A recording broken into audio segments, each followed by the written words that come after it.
Big ಬಾಸ್ನಲ್ಲಿ Raghu ಅವ್ರು ಮಾಡ್ತಿದ್ದ potato ಮತ್ತು ಎಗ್ ಫ್ರೈನ ನಾನು ನಿಮಗೆ ಹೇಗೆ ಮಾಡೋದು ಅಂತೇಳಿ ಇವತ್ತಿನ ವೀಡಿಯೋದಲ್ಲಿ ತಿಳಿಸ್ಕೊಡ್ತಾ ಇದ್ದೀನಿ. ಎಲ್ರಿಗೂ ನಮಸ್ಕಾರ, welcome back to my YouTube channel. ಇದು ಬಿಗ್ ಬಾಸಲ್ಲಂತೂ ತುಂಬ ಫೇಮಸ್ ಆದ ರೆಸಿಪಿ ಅಂತಲೇ ಹೇಳ್ಬೋದು. ನಾನಿಲ್ಲಿ 2 ಪೊಟ್ಯಾಟೊನ ತೊಗೊಂಡು ಅದನ್ನು ಚೆನ್ನಾಗಿ ನೀಟಾಗಿ ಮೇಲ್ಗಡೆ ಸಿಪ್ಪೆ ಎಲ್ಲ ತೊಗೊಂಡು ಅದನ್ನು ಫ್ರೆಂಚ್ ಫ್ರೈಸ್ ರೀತಿಯಾಗಿ ಕಟ್ ಮಾಡಿ ಇಟ್ಕೊಂಡಿದ್ದೀನಿ. ಹಾಗೆ ನಾನಿಲ್ಲಿ 2 ಮೊಟ್ಟೆ ತೊಗೊಂಡಿದ್ದೀನಿ. ಖಾರಕ್ಕೆ ಕೆಂಪು ಮೆಣಸಿನ್ಕಾಯಿ ಪುಡಿ, ಹಾಗೆ ಸ್ವಲ್ಪ ಹಸಿರು ಮೆಣಸಿನ್ಕಾಯಿ, ರುಚಿಗೆ ತಕ್ಕಷ್ಟು ಉಪ್ಪು. ಇದಿಷ್ಟು ಇಂಗ್ರೀಡಿಯೆಂಟ್ಸ್ ಇದ್ದರೆ ನಾವು ಟೇಸ್ಟಿಯಾದ ಪೊಟ್ಯಾಟೊ ಮತ್ತು ಎಗ್ ಫ್ರೈಸ್ನ ಮಾಡ್ಕೋಬೋದು. ಇದು ಬಿಗ್ ಬಾಸಲ್ಲಂತೂ ತುಂಬ ಫೇಮಸ್ ಆಗಿತ್ತು. ಸಿಂಪಲ್ಲಾಗಿ ಹೇಗೆ ಮಾಡ್ಕೊಳ್ಳೋದು ಅಂತೇಳಿ ತಿಳಿಸ್ಕೊಡ್ತಾ ಇದ್ದೀನಿ. ಮತ್ತು ಇದು ಬಹಳ ಕ್ವಿಕ್ ರೆಸಿಪಿ ಕೂಡ ಹೌದು. ಮೊದಲಿಗೆ ಒಂದು ಪ್ಯಾನ್ನ ಬಿಸಿಗೆ ಇಟ್ಕೊಂಡು ಅದರಲ್ಲಿ ನಾನಿಲ್ಲಿ 2 ರಿಂದ 4 ಚಮಚದಷ್ಟು ಎಣ್ಣೆನ ಹಾಕ್ಕೊಳ್ಬೇಕು. ಮೊದಲಿಗೆ ಸ್ವಲ್ಪ ಎಣ್ಣೆನ ಜಾಸ್ತಿ ಹಾಕ್ಕೊಳ್ಳಿ, ಏಕೆಂದರೆ ನಾವು ಪೊಟ್ಯಾಟೊನ ಫ್ರೈ ಮಾಡ್ಕೊಳ್ಬೇಕು. ಎಣ್ಣೆ ಚೆನ್ನಾಗಿ ಬಿಸಿ ಆಗೋ ತನಕ ನಾವು ಅದನ್ನು ನೀಟಾಗಿ ಸ್ಪ್ರೆಡ್ ಮಾಡಿಕೊಂಡು ಎಣ್ಣೆನ ಬಿಸಿ ಮಾಡ್ಕೋಬೇಕು. ಹಾಗೆ ನಾವಿಲ್ಲಿ ಕಟ್ ಮಾಡಿ ಇಟ್ಕೊಂಡಿರುವಂಥ ಪೊಟ್ಯಾಟೋಸ್ನ ಈ ಆಯಿಲ್ಗೆ ಹಾಕ್ಕೊಳ್ಬೇಕಾಗತ್ತೆ. ಇದನ್ನು ಚೆನ್ನಾಗಿ ಗೋಲ್ಡನ್ ಬ್ರೌನ್ ಆಗೋ ತನಕ ಚೆನ್ನಾಗಿ ಫ್ರೈ ಮಾಡ್ಕೋಬೇಕು. ಇದನ್ನು ನಾನು ಟ್ರೈ ಮಾಡಿದ್ದೀನಿ ಮತ್ತು ಟೇಸ್ಟ್ ಮಾಡಿದ್ದೀನಿ, ತುಂಬ ಚೆನ್ನಾಗಿ ಬರುತ್ತೆ. ಯಾರೆಲ್ಲ ಪೊಟ್ಯಾಟೊ ಮತ್ತು ಎಗ್ ಲವರ್ಸ್ ಇರ್ತೀರೋ ಅವರಂತೂ ಖಂಡಿತ ಟ್ರೈ ಮಾಡಿ. ನಿಮ್ಗೇನಾದರೂ ಫ್ರೆಂಚ್ ಫ್ರೈಸ್ ಅಂದರೆ ತುಂಬ ಇಷ್ಟ ಇದೆ ಅಂತಂದರೆ ಖಂಡಿತ ಈ ರೆಸಿಪಿನ ಟ್ರೈ ಮಾಡಿ, ತುಂಬ ಇಷ್ಟ ಆಗುತ್ತೆ ಮತ್ತು ಬಹಳ ಕ್ವಿಕ್ಕಾಗಿ ಆಗುತ್ತೆ. ಸಂಜೆ ಟೈಮ್ ಏನಾದರೂ ಸ್ನ್ಯಾಕ್ಸ್ ತಿನ್ಬೇಕು ಅನ್ನಿಸ್ತಿದ್ರೆ ಈ ರೀತಿ ನೀವು ಮಾಡ್ಕೊಳ್ಬೋದು.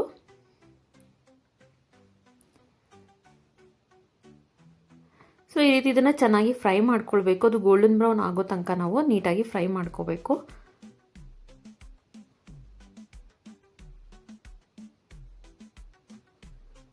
ಮತ್ತು ಇದನ್ನು ನಾವು ಸೈಡ್ ಡಿಶ್ ಥರನೂ ತಿನ್ಬೋದು, ತುಂಬ ಚೆನ್ನಾಗಿರುತ್ತೆ. ಮತ್ತು ಭಾಳ ಸಿಂಪಲ್, ಮನೆಯಲ್ಲಿರುವಂಥ ಇಂಗ್ರೀಡಿಯೆಂಟ್ಸ್ನ ಉಪಯೋಗಿಸ್ಕೊಂಡೆ ಮಾಡ್ಕೊಳ್ಳೋದು. ನೋಡಿ, ಇವಾಗ ಇದು ಚೆನ್ನಾಗಿ ಗೋಲ್ಡನ್ ಬ್ರೌನ್ ಆಗಿದೆ. ಈ ರೀತಿ ಇದನ್ನು ಚೆನ್ನಾಗಿ ಗೋಲ್ಡನ್ ಬ್ರೌನ್ ಆಗೋ ತನಕ ನಾವು ಎಣ್ಣೆಯಲ್ಲಿ ಫ್ರೈ ಮಾಡ್ಕೋಬೇಕು.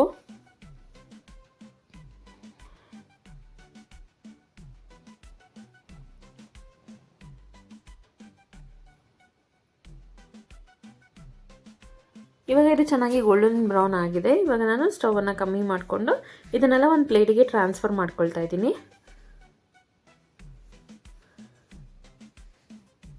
ಸೊ ಈ ರೀತಿ ಎಲ್ಲನೂ ಟ್ರಾನ್ಸ್ಫರ್ ಮಾಡ್ಕೊಂಡ್ಮೇಲೆ ನಾವು ಸ್ವಲ್ಪ ಎಣ್ಣೆನ ಉಳಿಸ್ಕೊಳ್ಬೇಕಾಗತ್ತೆ. ನಿಮ್ಗೇನಾದರೂ ತುಂಬ ಆಯಿಲ್ ಅನ್ನಿಸ್ತಿದೆ ಅಂತಂದರೆ ನೀವು ಆದಷ್ಟು ಆಯಿಲ್ನ ಬೇರೆ ಒಂದು ಬೌಲಿಗೆ ಟ್ರಾನ್ಸ್ಫರ್ ಮಾಡಿಕೊಂಡು ಇಲ್ಲಿ ಬರೀ 1 ಚಮಚದಷ್ಟು ಎಣ್ಣೆನ ಮಾತ್ರ ಉಳಿಸ್ಕೊಳ್ಳಿ. ನಂತರ ನಾನಿಲ್ಲಿ 2 ಮೊಟ್ಟೆನ ಒಂದು ಸೈಡಿಗೆ ಹಾಕ್ಕೊಳ್ತಾ ಇದ್ದೀನಿ.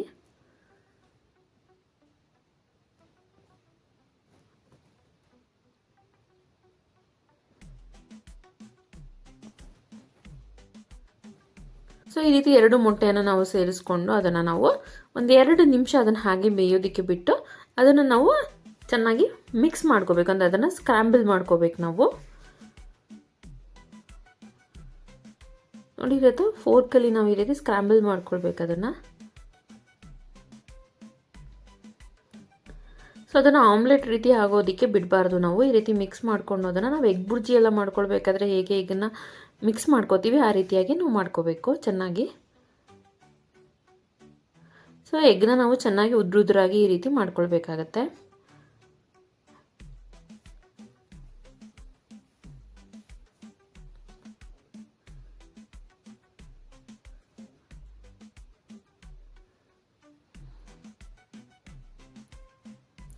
ಸೊ ಎಲ್ಲದನ್ನು ಮಿಕ್ಸ್ ಮಾಡಿಕೊಂಡು ಅದನ್ನು ಚೆನ್ನಾಗಿ ಉದ್ರಾಗಿ ಅದನ್ನು ಒಂದು 2 ನಿಮಿಷ ಬೇಯಿಸ್ಕೊಳ್ಬೇಕು.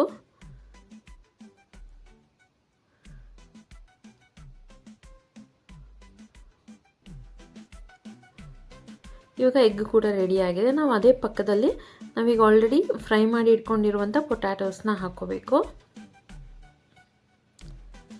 ಸೊ ಪೊಟ್ಯಾಟೋಸ್ ಎಲ್ಲ ಹಾಕ್ಕೊಂಡ್ಮೇಲೆ ಪೊಟ್ಯಾಟೋಸ್ನ ನಾವು ಮತ್ತೆ ಎಗ್ನ ಎಲ್ಲದನ್ನು ನೀಟಾಗಿ ಮಿಕ್ಸ್ ಮಾಡ್ಕೋಬೇಕಾಗತ್ತೆ ಈ ರೀತಿ.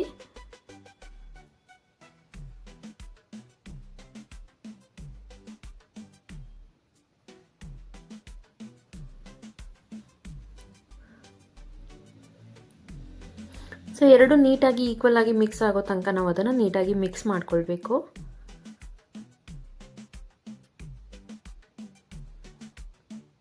ಸೊ ಎಲ್ಲದನ್ನು ಚೆನ್ನಾಗಿ ಮಿಕ್ಸ್ ಮಾಡ್ಕೊಂಡ ನಂತರ ನಾವೀಗ ಇದಕ್ಕೆ ರುಚಿಗೆ ತಕ್ಕಷ್ಟು ಉಪ್ಪು ಮತ್ತು ಖಾರಕ್ಕೆ ತಕ್ಕಷ್ಟು ರೆಡ್ ಚಿಲ್ಲಿ ಪೌಡರ್ ಎಲ್ಲ ಆ್ಯಡ್ ಮಾಡ್ಕೊಳ್ಬೇಕು. ನಾನಿಲ್ಲಿ ಹಸಿರು ಮೆಣಸಿನ್ಕಾಯಿ ಕೂಡ ಉಪಯೋಗಿಸ್ಕೊಳ್ತಿರೋದ್ರಿಂದ ಕೆಂಪು ಮೆಣಸಿನ್ಕಾಯಿ ಪುಡಿನ ಸ್ವಲ್ಪ ಹಾಕ್ಕೊಳ್ತಾ ಇದ್ದೀನಿ. ಹಾಗೆ ನಾವು ಕಟ್ ಮಾಡಿ ಇಟ್ಕೊಂಡಿರುವಂಥ ಹಸಿರು ಮೆಣಸಿನ್ಕಾಯಿ ಕೂಡ ಹಾಕ್ಕೊಳ್ಬೇಕು. ನಂತರ ರುಚಿಗೆ ತಕ್ಕಷ್ಟು ಉಪ್ಪು,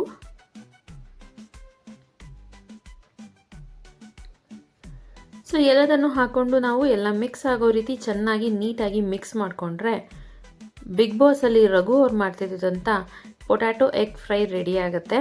ಇದನ್ನು ನೀವು ಸೈಡ್ ಡಿಶ್ ಆಗಿನೂ ಉಪಯೋಗಿಸ್ಕೊಳ್ಬೋದು, ಅಥವಾ ನೀವು ಪ್ರತಿದಿನ ಸಂಜೆ ಅಥವಾ ಯಾವತ್ತಾದ್ರೂ ಬೇಜಾರಾದಾಗ ನೀವು ಈ ರೀತಿಯಾದ ಸ್ನ್ಯಾಕ್ಸ್ನ ಟ್ರೈ ಮಾಡ್ಬೋದು. ತುಂಬ ಸಿಂಪಲ್, ತುಂಬ ಕ್ವಿಕ್ಕಾಗಿ ಆಗುತ್ತೆ ಮತ್ತು ತುಂಬ ಟೇಸ್ಟಿಯಾಗಿರುತ್ತೆ. ಯಾರೆಲ್ಲ ಪೊಟ್ಯಾಟೊ ಮತ್ತು ಎಗ್ ಲವರ್ಸ್ ಇದ್ದೀರೋ ಅವರಿಗಂತೂ ಇದು ಬೆಸ್ಟ್ ರೆಸಿಪಿ ಅಂತಲೇ ಹೇಳ್ಬೋದು. ನೀವು ಟ್ರೈ ಮಾಡಿ.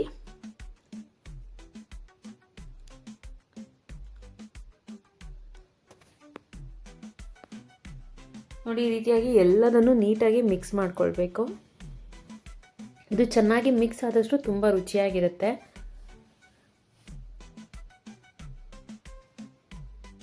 ಇದೊಂದು ರೀತಿ ತುಂಬ ಡಿಫ್ರೆಂಟ್ ಆದ ರೆಸಿಪಿ ಅಂತಾನೆ ಹೇಳ್ಬೋದು. ಸೊ ನೀವು ಟ್ರೈ ಮಾಡಿ, ಹಾಗೆ ಹೇಗೆ ಬಂತಂತೇಳಿ ನನಗೆ ಕಮೆಂಟ್ ಸೆಕ್ಷನಲ್ಲಿ ತಿಳಿಸಿ. ಇದೇ ರೀತಿ ವೀಡಿಯೋಸ್ಗಾಗಿ ನನ್ನ ಚಾನಲ್ನ ಸಬ್ಸ್ಕ್ರೈಬ್ ಮಾಡ್ಕೊಳ್ಳಿ.